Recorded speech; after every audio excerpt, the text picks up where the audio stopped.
जय हिंद दोस्तों, जय हिंद बच्चों। हमने 10 चैप्टर पूरे कर लिए हैं और 10वें और 11वें चैप्टर के बारे में हमने आपको ये बताया था भी इन दोनों चैप्टर में हम तृतीयक गतिविधियां यानी तृतीयक व्यवसाय पर बात करेंगे, जिसमें हमने 10वें चैप्टर में परिवहन और संचार पर बात कर ली है और आज से हम शुरू कर रहे हैं अपना 11वां चैप्टर, जिसका नाम है विश्व अंतर्राष्ट्रीय व्यापार। इसका मतलब हम तीसरी गतिविधि, तीसरा क्रियाकलाप व्यापार पर आज से शुभारंभ कर रहे हैं। तो यानी 11वां चैप्टर आज से शुरू हो रहा है और उसमें अपने सबसे पहले व्यापार, ट्रेड होता क्या है उस पर बात करते हैं, यानी उसकी परिभाषा से चैप्टर को शुरू करते हैं। तो देखिएगा, वस्तुओं व सेवाओं के क्रय और विक्रय को, यानी खरीदने और बेचने को, किसको? वस्तुओं यानी गुड्स और सेवाएं यानी सर्विसेज। तो गुड्स और सर्विसेज को क्रय और विक्रय करने को ही व्यापार यानी ट्रेड कहा जाता है। और मैंने आपको बताया जैसे कि भी परिवहन और संचार के साथ साथ व्यापार भी तृतीयक गतिविधि है, तृतीयक क्रियाकलाप है। और इस व्यापार के माध्यम से ही विश्व के बहुत से देश है वो एक दूसरे के समीप आते हैं। और एक चीज आप यहां देखिए, जिस नेटवर्क के माध्यम से ये व्यापार किया जाता है उसको बाजार कहा जाता है। और इस व्यापार को के 2 स्तर है, व्यापार के 2 स्तर है वो बताए गए हैं, जिसमें पहला स्तर है अपना राष्ट्रीय व्यापार, यानी जिसे हम कह सकते हैं आंतरिक व्यापार। दूसरा आता है लेवल इसका अंतर्राष्ट्रीय व्यापार, इंटरनेशनल ट्रेड की बात आती है, जिसे हम विदेशी व्यापार या बाहरी व्यापार भी कहते हैं। तो व्यापार के 2 स्तर बताए गए हैं, नेशनल ट्रेड और इंटरनेशनल ट्रेड। पहले इनकी डेफिनेशन पर बात कर लेते हैं। राष्ट्रीय व्यापार किसे कहेंगे? हमने पहले ही कह दिया ये आंतरिक है, तो अपने आप क्लियर हो गया। तो इसका मतलब देश के अंदर ही किया जाने वाला व्यापार, देश के अंदर ही किया जाने वाला व्यापार राष्ट्रीय व्यापार कहलाता है। जैसे अपने राजस्थान और गुजरात के मध्य क्रय और विक्रय हो तो उसको हम क्या कहेंगे? राष्ट्रीय व्यापार की संज्ञा देंगे। दूसरा आता है इंटरनेशनल ट्रेड, जिसकी पहले परिभाषा देखें, 2 या 2 से अधिक, कितने भी हो सकते हैं, 2 या 2 से अधिक देशों के मध्य होने वाला व्यापार या 2 या 2 से अधिक देशों के मध्य किया जाने वाला व्यापार अंतर्राष्ट्रीय व्यापार कहलाता है। जब हम किसी दूसरे देश से माल को लाते हैं, तो अगर हम मंगवाते हैं दूसरे देश से तो हम कहते हैं उसे भी निर्यात किया है, निर्यात किया है यानी एक्सपोर्ट किया है। और दूसरे देशों को माल भेजते हैं तो उसको हम कहते हैं इंपोर्ट यानी आयात किया। तो यानी दूसरे देश में भेजना निर्यात है और दूसरे देश से मंगवाना आयात कहलाता है। तो एक्सपोर्ट और इंपोर्ट की बातें इसके अंतर्गत आ जाती है। तो यानी ट्रेड में इंपोर्ट और एक्सपोर्ट है वो दोनों शामिल होते हैं। तो अंतर्राष्ट्रीय व्यापार में परिभाषा एक बार फिर देखिए, 2 शब्दों की बात है यहाँ, 2 देशों के मध्य हो रहा हो व्यापार या 2 से अधिक देशों के मध्य व्यापार हो रहा हो तो उसे अंतर्राष्ट्रीय व्यापार कहा जाता है। अब बात आती है इस अंतर्राष्ट्रीय व्यापार के कितने प्रकार हैं? ये भी अच्छा प्रश्न बनता है भी। अंतर्राष्ट्रीय व्यापार के 2 प्रकार हैं। पहला प्रकार है द्विपार्श्विक व्यापार, द्विपार्श्विक व्यापार या जिसे हम द्विपक्षीय व्यापार भी कहते हैं। और दूसरा आता है बहुपार्श्विक व्यापार या बहुपक्षीय व्यापार भी कहा जाता है। अब क्या इनका मतलब है यानी परिभाषा अक्सर पूछी जाती है बोर्ड परीक्षा में भी, द्विपार्श्विक व्यापार और बहुपार्श्विक व्यापार में अंतर दीजिए। तो समझते हैं, परिभाषा से ही निकालते हैं। हमने एक बात लिखी ना, 2 देशों के मध्य होने वाला व्यापार, तो वो बात आ गई इसके अंतर्गत द्विपार्श्विक व्यापार के अंदर। तो दो देशों के मध्य होने वाला व्यापार द्विपार्श्विक व्यापार कहलाता है। और अब बात आती है बहुपार्श्विक की, बहुपक्षीय व्यापार की। तो दो से अधिक, हमने उसके लिए शब्द कह दिया विभिन्न देश। दो से अधिक भी लिख सकते हो या लिख दो भी विभिन्न देशों, विभिन्न देशों के मध्य होने वाला व्यापार बहुपार्श्विक व्यापार कहलाता है। तो समझ में आ गई होगी भी इंटरनेशनल ट्रेड की बात है तो दो या दो से अधिक देशों के मध्य जो व्यापार होता है, और जब सिर्फ दो देशों के मध्य व्यापार की बात आती है तो उसे द्विपार्श्विक व्यापार, और दो से अधिक देशों के मध्य व्यापार की बात आती है तो वो बहुपार्श्विक व्यापार कहलाता है। देखिएगा द्विपार्श्विक व्यापार में क्या होता है, जब दो देशों के मध्य कोई व्यापार किया जाता है तो उसका पहले वो समझौता करते हैं दोनों देश, कोई भी अपनी शर्तें रख सकते हैं। जैसे फॉर एग्जांपल, जैसे कोई विकासशील देश है, विकासशील देश इसका मतलब जहां कृषि प्रोडक्ट है वो ज्यादा है, एग्रीकल्चर प्रोडक्ट ज्यादा है, और दूसरा देश ऐसा उसके संपर्क में आता है जो विकसित है यानी औद्योगिक रूप से बहुत ही स्ट्रोंग है। तो विकासशील देश और विकसित देश आपस में मिले तो विकासशील देश कह देगा भैया मैं तेरा माल तभी लूंगा जब तू मेरा माल खरीदेगा, यानी तू मेरे एग्रीकल्चर प्रोडक्ट ले ले, मैं तेरे इंडस्ट्रियल जो प्रोडक्ट है वो ले लूं। तो इसमें मोस्टली लिखित में समझौता होता है, एक एग्रीमेंट होता है, उसके तहत है वो व्यापार है वो किया जाता है। अब बात आती है बहुपार्श्विक की। तो एक चीज तो आप अच्छे से समझिएगा, आज का जो टाइम है वो बहुपक्षीय व्यापार का ही है, ये सबसे ज्यादा यही व्यापार किया जाता है। एक अच्छा प्रश्न निकल सकता है यहां पर भी, बहुपार्श्विक व्यापार क्यों किया जाता है? क्यों किया जाता है उसका रीजन यही है क्योंकि सभी देशों की जो डिमांड है वो अलग अलग प्रकार की है।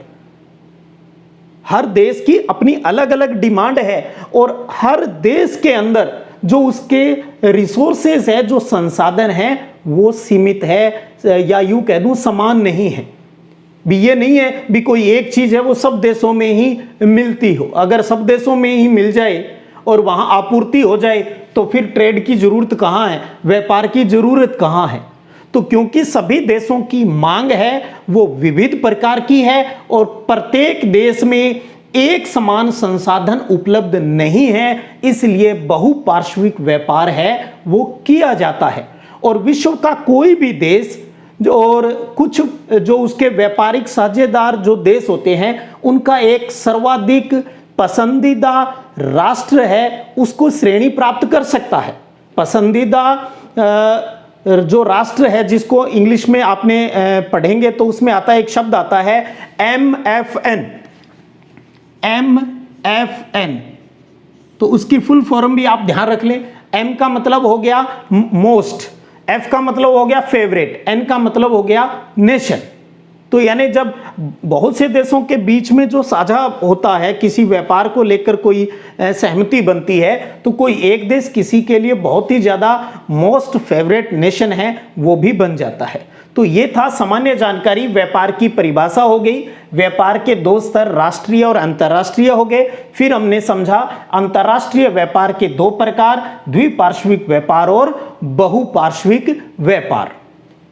अब बात करते हैं अपने अंतर्राष्ट्रीय व्यापार के इतिहास पर, यानी इंटरनेशनल जो ट्रेड है वो किस प्रकार से विकसित हुआ, क्योंकि परीक्षा में कोई शॉर्ट नोट के रूप में ऐसा प्रश्न आ भी सकता है।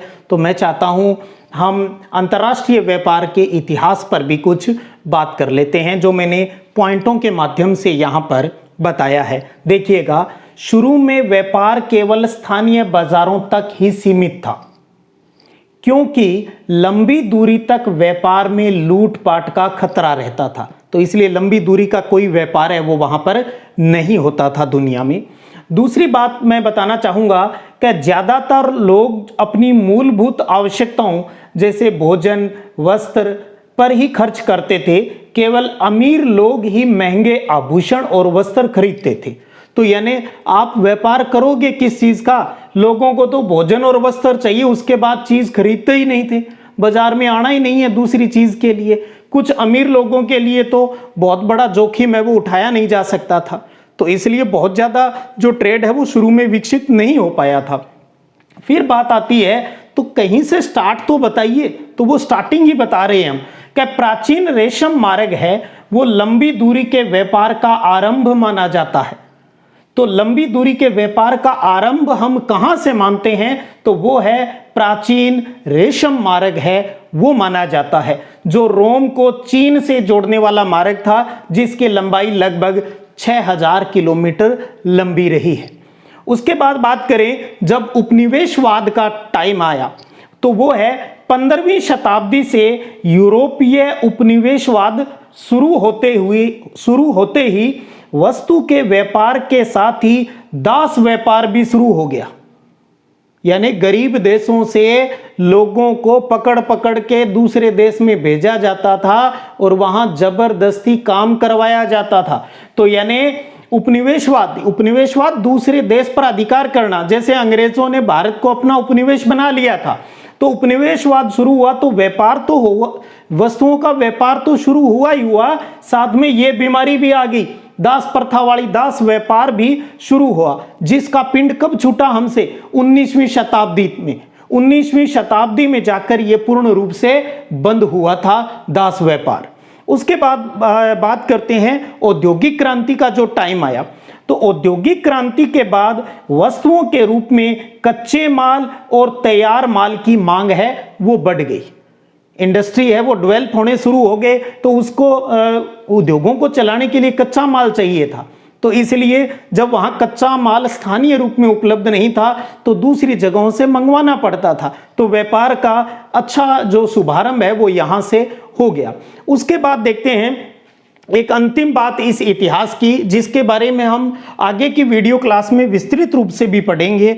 वो बात है यहाँ पर कि जब दूसरा विश्व युद्ध हो गया, तो दूसरे विश्व युद्ध के दौरान पहली बार बहुत से देशों ने व्यापार कर लगाया, यानी व्यापार करने पर टैक्स लगा दिया, व्यापार कर लगाया, जिसके बाद गेट GATT जैसी संस्था बनी और बाद में यही गेट संस्था है वो विश्व व्यापार संगठन WTO के रूप में सामने आई।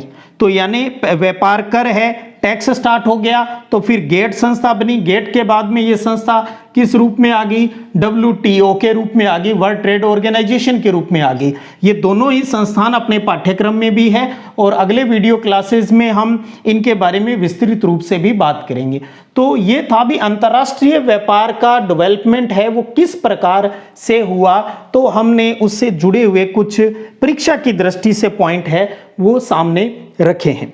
और आज की इस वीडियो क्लास में हम बात करते हैं अंतिम टॉपिक अपना, और वो है अंतर्राष्ट्रीय व्यापार का आधार क्या है। मैं यूं कहूं इस बात को कि अंतर्राष्ट्रीय व्यापार को प्रभावित करने वाले कारक कौन से हैं, अंतर्राष्ट्रीय व्यापार को प्रभावित करने वाले कारक कौन से हैं, उनको हम देखते हैं, जिसको हमने कहा है 5 आधार।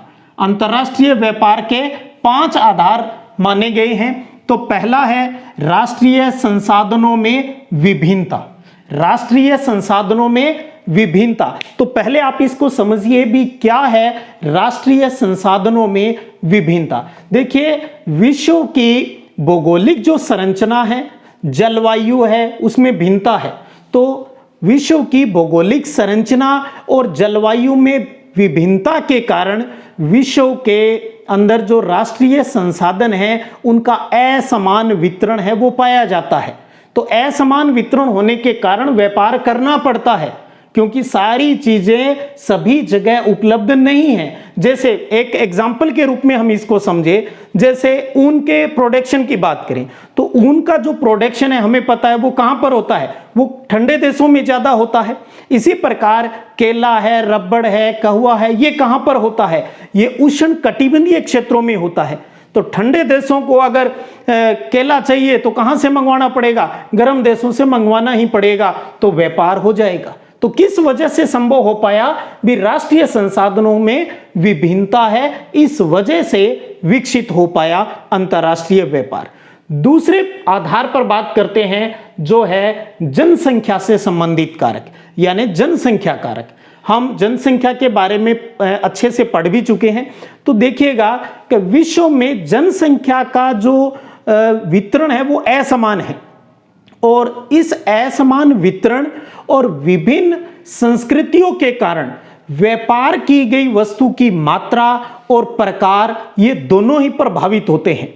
जैसे हम बात करें कि सघन बसे क्षेत्रों में जहां पर पॉपुलेशन है वो बहुत ज्यादा है, पॉपुलेशन ज्यादा है तो इसका मतलब वहां पर डिमांड भी ज्यादा है। तो सघन बसे क्षेत्रों में उत्पादित माल का अधिकांश भाग जो है वो वहां के स्थानीय बाजारों में ही खप जाता है, यानी जितना माल बनता है उतनी डिमांड होती है और वहीं पर खप जाता है। तो इसलिए हम कहेंगे वहां पर आंतरिक व्यापार तो होगा ही नहीं, फिर वहां पर तो फिर आंतरिक व्यापार ही हुआ, बाहरी व्यापार तो हुआ ही नहीं, अंतर्राष्ट्रीय व्यापार तो हुआ ही नहीं।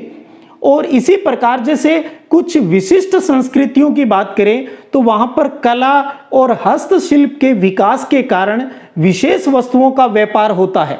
जैसे आपने चीनी मिट्टी के बर्तन सुने होंगे, चीन के जो पार्सिलिन जो बर्तन हैं वो बड़े फेमस रहते हैं। इसी प्रकार ईरान के जो कालीन है वो प्रसिद्ध है। तो कहीं किसी कल्चर विशेष की जो चीजें प्रसिद्ध है तो उनकी डिमांड दूसरी जगहों पर भी रहती है। तो ये था जनसंख्या कारक जो हमने अंतर्राष्ट्रीय व्यापार का दूसरा आधार बताया। आगे बढ़ते हैं और तीसरा आधार है आर्थिक विकास की प्रावस्था। अच्छे से समझिएगा आप, आर्थिक विकास की प्रावस्था की बात कर रहे हैं। देखिएगा आर्थिक विकास की विभिन्न अवस्थाओं में व्यापार की गई वस्तुओं का प्रकार और मात्रा बदल जाती है। जैसे कृषि आधारित अर्थव्यवस्था वाला देश, जैसे एग्रीकल्चर जहां पर ज्यादा होती है हम उनको कहते हैं भी वो विकासशील देश है। तो जो एग्रीकल्चर वाले जो देश हैं, विकासशील देश है, वो कृषि उत्पादों का क्या करेंगे, दूसरे देशों को निर्यात करेंगे, क्योंकि वहां पर बहुत थोक में होता है वो चीज। और विनिर्माण वस्तुओं का, औद्योगिक चीजों का वो क्या करेंगे, आयात करते हैं। और इसी प्रकार जो विकसित राष्ट्र है, जो औद्योगिक राष्ट्र है, वो अपनी विनिर्माण वस्तुओं का निर्यात करेंगे और विकासशील देशों से खाद्य पदार्थों का क्या करेंगे, आयात करेंगे। तो देखिएगा भी आर्थिक विकास की प्रावस्था है वो भी अंतर्राष्ट्रीय व्यापार को आधार प्रदान है वो करती है। अब बारी आती है चौथे पॉइंट की, जिसका नाम है विदेशी निवेश की सीमा। विदेशी निवेश की सीमा, क्योंकि देखिएगा जो विकासशील देश है बेचारे के पास खर्चा तो है ही नहीं, धंधा करने के लिए खर्चा है ही नहीं। बस विकसित देशों को ये बात पता चल जानी चाहिए, धड़ाम से आ जाएंगे, जैसे अंग्रेज भारत में आई। तो समझिएगा इस पॉइंट को, विदेशी निवेश की सीमा में बात करें। क्या विदेशी निवेश है ये विकासशील देशों में व्यापार को बढ़ावा देता है।